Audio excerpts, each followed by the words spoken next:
¿Ha cambiado? Ya, buenas noches chicos. En esta oportunidad vamos a empezar los temas del segundo examen. A continuación vamos a hablar acerca de la ictericia. Como ustedes pueden ver, la ictericia se define por la coloración amarillenta de los ojos, de la piel y de las mucosas, ¿no? La ictericia se da cuando la bilirrubina total se eleva por encima de 2,5 miligramos por decilitro. Veamos algunos puntos importantes. ¿Qué es la ictericia? La ictericia es la coloración amarillenta de la piel y la mucosa, ¿no? Ya sabemos, cuando la bilirrubina se eleva por encima de 2,5 miligramos. Recordemos un poco acerca del metabolismo de la bilirrubina. La bilirrubina se forma a partir de la destrucción de los glóbulos rojos, cuando estos cumplen 120 días de vida. Entonces la hemocateresis hace que el glóbulo rojo se destruya y a partir de ello el glóbulo rojo destruido libera hemoglobina. La hemoglobina se fragmenta en la proteína globina y el hierro, ¿no? Y el grupo hemo. El hierro, por otro lado, el hierro ferroso, se transforma en ferrico y se va al pool de hierro para formar otras estructuras. Mientras que los 4 grupos pirrólicos dan lugar a la biliverdina. La biliverdina, por acción de la biliverdina reductasa, se transforma en bilirrubina no conjugada o bilirrubina insoluble, también llamada bilirrubina indirecta. Mientras que los aminoácidos de la globina se van al pool de aminoácidos, ¿no? La bilirrubina indirecta se une a la albúmina, viaja por el torrente sanguíneo, llega al hígado. Dentro del hígado se libera a nivel del espacio de Dice y ingresa al hepatocito para ser conjugado. La conjugación básicamente es dado por la UDP glucuronil transferasa. Lo que hace la glucuronización es transformar la bilirrubina no conjugada en bilirrubina conjugada, también llamada bilirrubina directa o hidrosoluble, ¿no? Por acción de las bacterias, ya en el intestino, se transforma en urobilinógeno, el 80% se oxida y, bueno, le puede dar la pigmentación a las heces, ¿no? El 2% se absorbe y va a la sangre y a la orina, dando lugar a la urobilina, que da el pigmento o la coloración a la orina. Muy bien. Entonces, como ustedes ven, antes del hígado, durante el hígado y después del hígado, existe el metabolismo de la bilirrubina. Por ejemplo, cuando la bilirrubina se eleva y es a predominio indirecto, eso se da, por ejemplo, en procesos de destrucción de los glóbulos rojos por diferentes patologías, como la hemólisis, por ejemplo, la esferocitosis, las talasemias y demás. Problemas del hígado, como la cirrosis hepática, la hepatitis, problemas a la salida del hígado, por ejemplo, en la vía biliar, como las obstrucciones del colédoco, coledocolitiasis, tumoraciones y demás, ¿no? En este caso se eleva la bilirrubina directa porque ya fue conjugada. Entonces ahí tenemos un esquema. En el metabolismo de la bilirrubina se origina a nivel de la destrucción de los glóbulos rojos, ya sea por hemólisis y demás, en el sistema reticulo endotelial. Luego, durante el hígado, se glucoroniza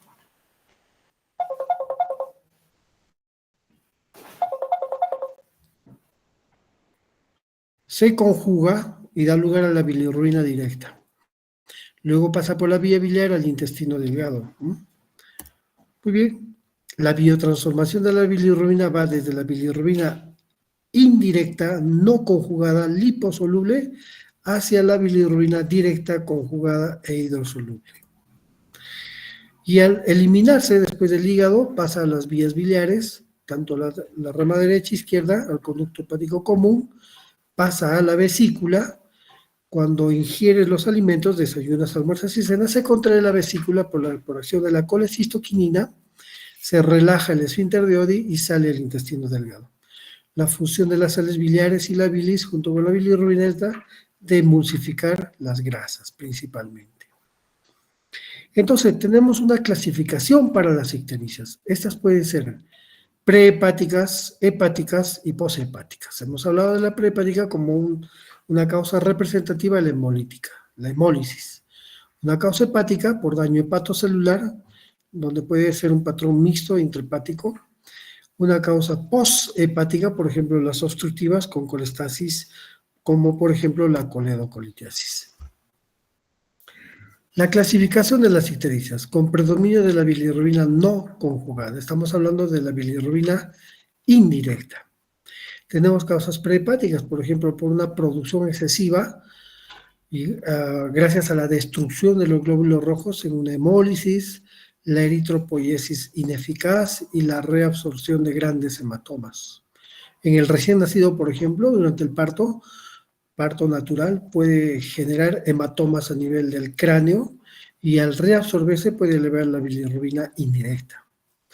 La disminución del aporte de bilirrubina, por ejemplo, una insuficiencia cardíaca congestiva grave. Otras causas hepáticas donde se eleva la bilirrubina indirecta, alteraciones en la captación como en el síndrome de Gilbert. El síndrome de Gilbert es una afección genética recesiva autosómica inocua, donde hay una mala captación de la bilirrubina y entonces esta se eleva. El paciente generalmente se pone amarillo, presenta ictericia en situaciones de estrés, ayuno, ejercicio extenuante, deshidratación o procesos infecciosos. Desaparece una vez que se revierte todos estos casos, ¿no? Es una afección inofensiva, no requiere tratamiento y no maligniza, no desarrolla cirrosis, tampoco hepatocarcinoma. Otras causas, por ejemplo, la disminución de la conjugación puede elevar la bilirrubina indirecta, como por ejemplo la ausencia o deficiencia de la glucoroniltransferasa. ¿En qué situaciones? Hereditarias, por ejemplo, en el síndrome de Krieger-Najjar. Otros, adquiridas por fármacos o hepatopatías graves, o la inmadurez transitoria como la ictericia neonatal. Aquí vemos una imagen de un hepatocito.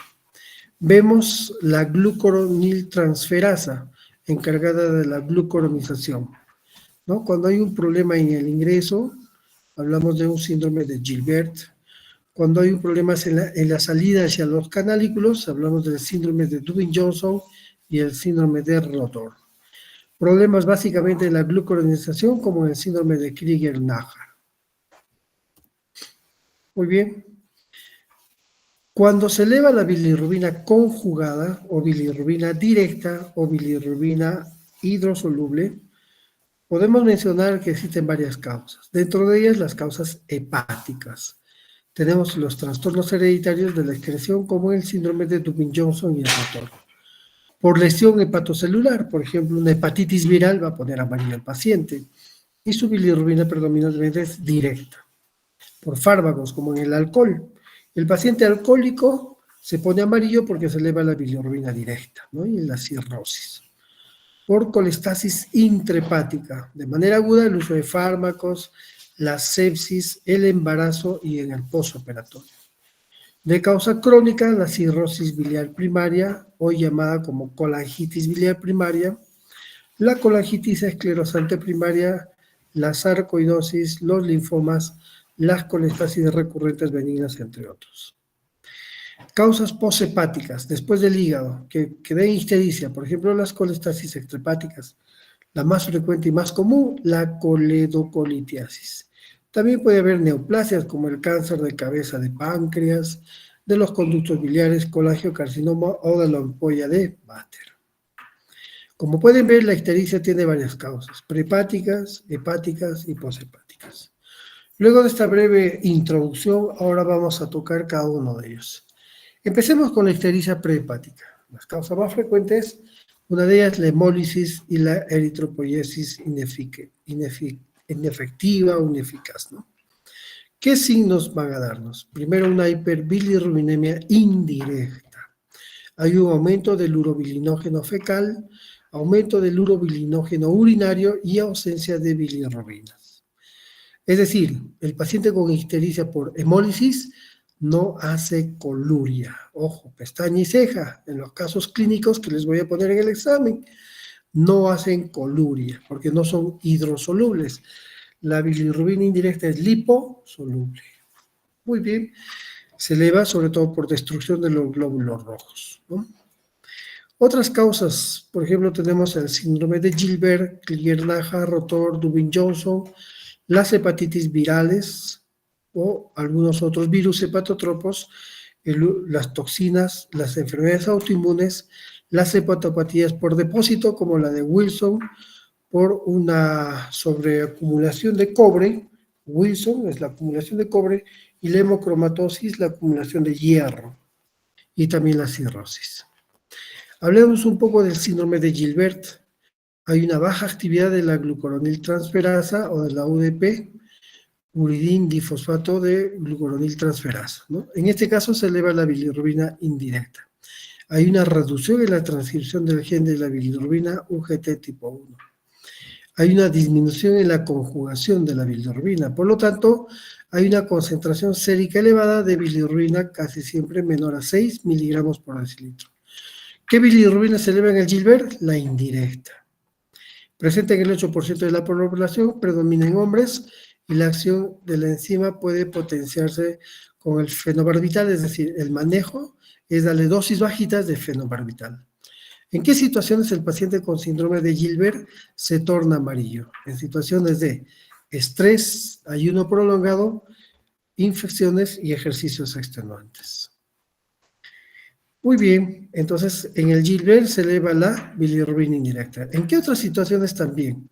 Por ejemplo, por disminución de la conjugación de la bilirrubina, tenemos el síndrome de Krieger-Najjar, tipo 1, tipo 2, al igual que el Gilbert. En el síndrome de Krieger-Najjar tipo 1, esta suele ser mortal en el recién nacido, hay una ausencia completa de la actividad de la glucuroniltransferasa. Entonces, estas son incapaces de conjugar la bilirrubina. Extraordinariamente es muy raro, propio del recién nacido, no elimina bilirrubina.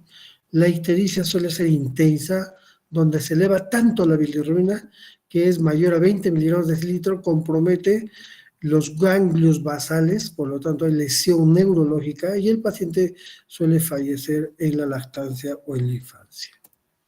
El de tipo 2, todavía una reducción de la actividad de la glucuroniltransferasa, pero todavía tiene un poquito de la actividad.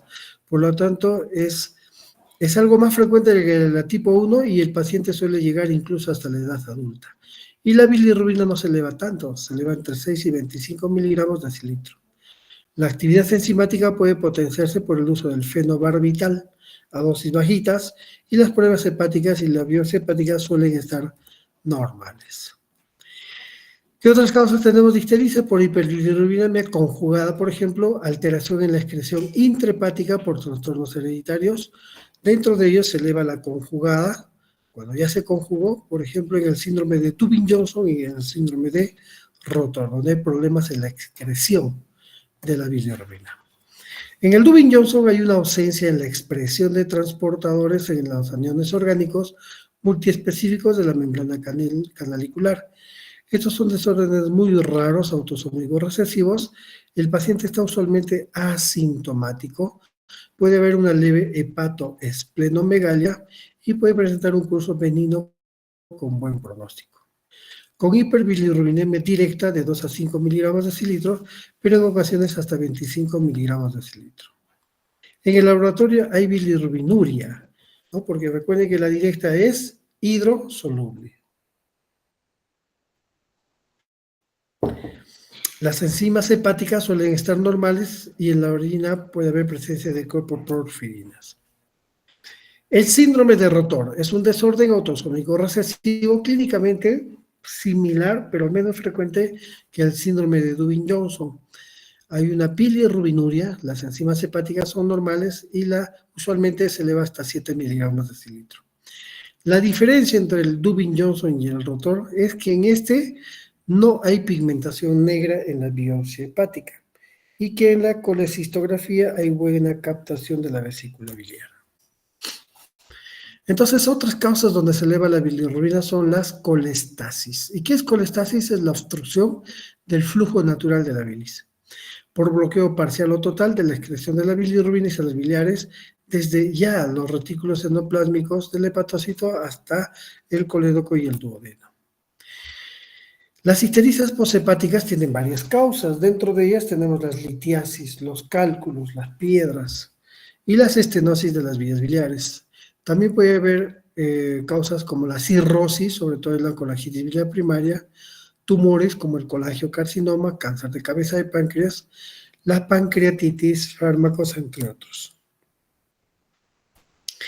¿Qué signos nos da la ictericia posthepática? Obstrucción de la vía biliar, hiperbilirrubinemia directa predominantemente, además de un descenso del urobilinógeno fecal y el urinario y presencia de bilirrubinuria. Es decir, hay coluria. Cuando se obstruye el colédoco hay coluria. En la hemólisis no hay coluria. Estudio del paciente histérico. Clínicamente hay que hacer el interrogatorio, ver la edad, forma de inicio de entorno, semiología detallada, énfasis en los factores de riesgo, historia de adicciones, uso de medicamentos, terapias alternativas. El uso de hierbas, por ejemplo, lamentablemente pueden dañar el hígado y elevar la bilirrubina. Síntomas. Es una ictericia con dolor, con fiebre, coluria o hipocolia. Muy bien.